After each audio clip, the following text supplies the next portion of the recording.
Hi, everyone. This is Philip Travis here, and it is week 4 here in World History 111, World History Part 1. We have a lighter week this week. Everyone took the test, the first test, hopefully at the end of last week. And so this week's a little bit lighter, no major assignments this week. We have our discussion forum, of course, as always. Remember, for full credit, make sure that you post once and reply twice. Have 2 separate days of activity starting Thursday for full credit. This week we are going to be examining the Persian Empire. And I particularly want you to read some portions from chapter 7 on the Persian Empire. We're going to look at Greece and Rome in the coming weeks. Particularly next week we'll start examining ancient Greece. We'll also talk about Rome. And I have some personal videos that I've shot from some ancient Roman sites to share with you next week. But this week I wanted us to focus on the Persian Empire. When the Persian Empire, or the Achaemenid Empire as it's technically known, emerged in the 500s BCE, it was the largest, most significant empire the world had yet ever seen. And they were masters of engineering, of road building. They built a tremendous and expansive empire, and they were highly influential on world civilization as a result of that. And we're going to talk a little bit about that in the discussion forum this week.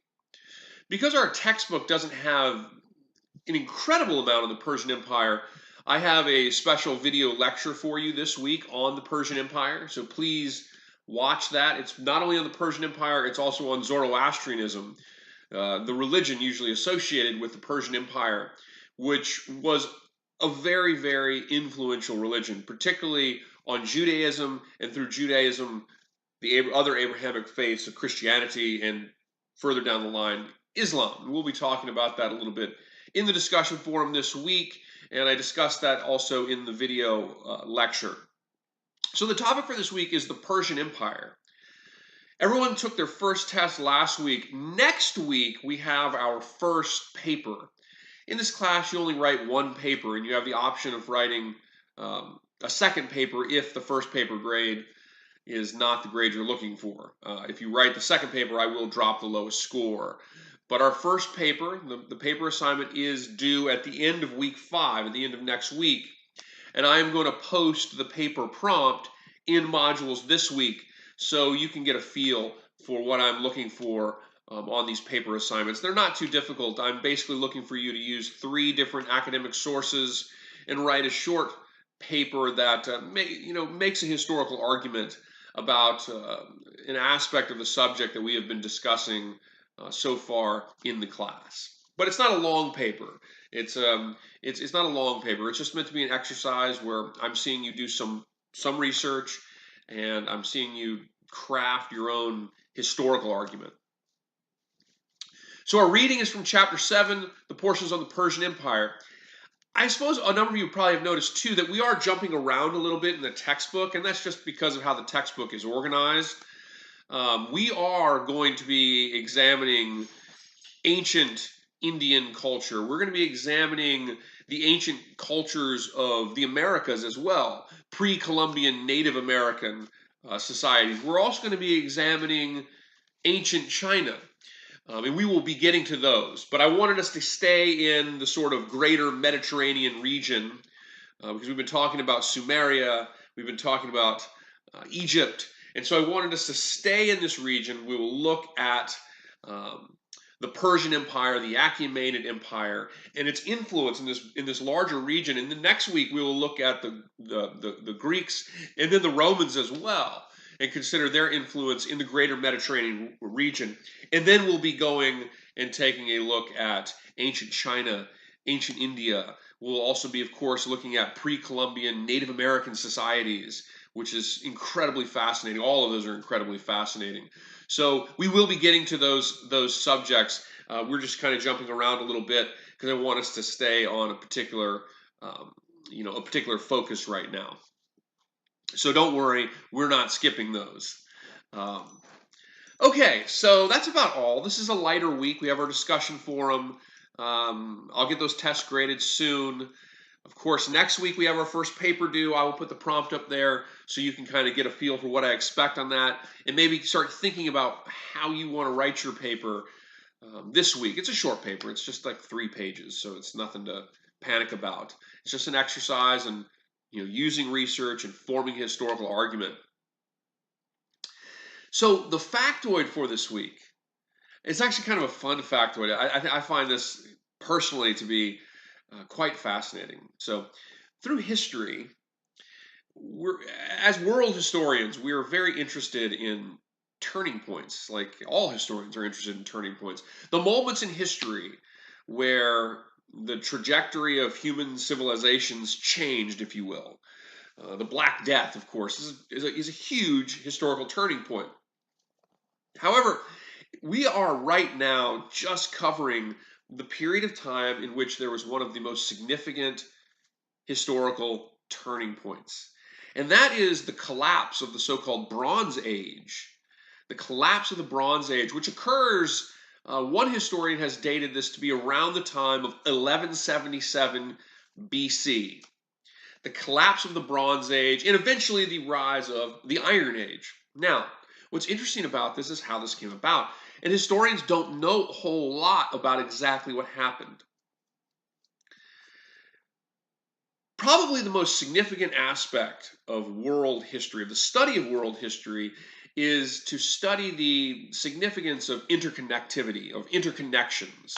So world historians are particularly interested in understanding how world societies and people, animals, plants, diseases, people, ideas, all interconnect.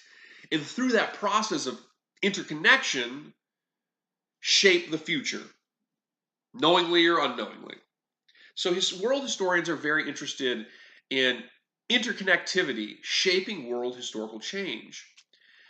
In the Mediterranean region, the region we've been talking about, the region associated with the powers like the Akkadian Empire in Mesopotamia, the Egyptian Empire, if you will.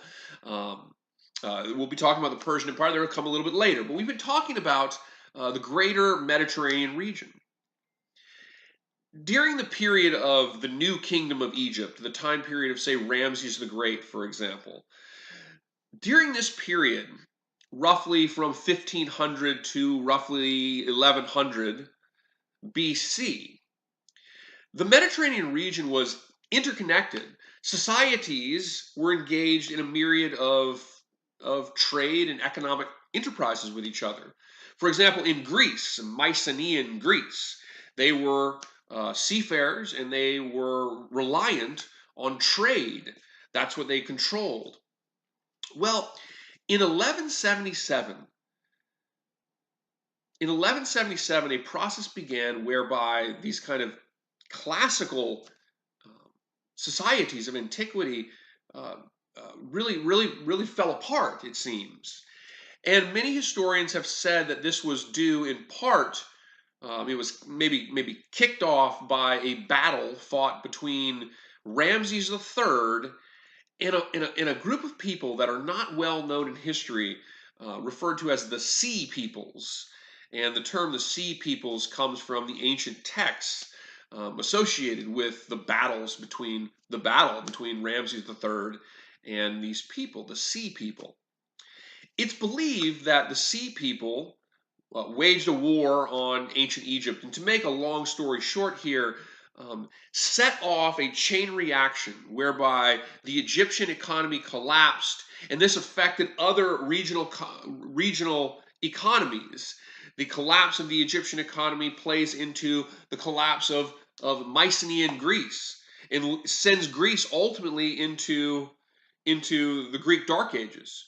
Cities are depopulated, their economy collapses as a result of an event that was obviously much more complex than just the Sea Peoples attacking Ramses III and raiding other peoples. It's more complex than that. But it's kicked off perhaps by a battle between Ramses III and a group of raiders known as the Sea Peoples that set off a chain reaction of events. There's also a possibility that some of these were caused by natural catastrophes as well. Volcanic eruption, for example, has also been suggested as playing a factor in why the Bronze Age civilizations began to decline. But many historians have, one historian in particular, Professor Klein, has argued that 1177 BC is the turning point year. And he associates that with a significant battle fought by the Egyptian pharaoh Ramses III, not Ramses the Great, Ramses III, with the invading Sea Peoples. And this, connected with a number of other factors, led to, as a result of the interconnected nature of these civilizations, led to a chain reaction in which these interconnections caused civilizations that relied, for example, on trade with other civilizations to fall in decline as that civilization fell into decline. And as a result, perhaps 1177 is one of the most critical years in human history, leading to an end of the Bronze Age, ultimately a decline of the ancient, of the greatest period of ancient Egypt, and sending Mycenaean Greece into the Greek Dark Ages, from which it would not truly emerge until, really, 500s BC, hundreds of years before Greek society, as we think about it, the society associated with the Parthenon and Pericles and Socrates and Plato, that civilization doesn't emerge for hundreds of years after. And of course, the Achaemenid Empire, the Persian Empire, which we'll be talking about, emerges as a highly significant empire, conquering the Chaldean or the Neo-Babylonian Empire in the 500s under the leadership of Cyrus the Great, and we'll be discussing that this week.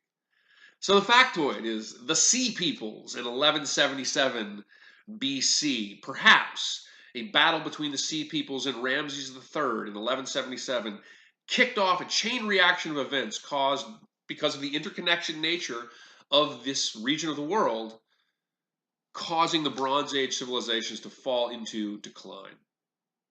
That's a long announcement. Sorry about that. I got carried away. Let's have a great week. Let me know if you have any questions.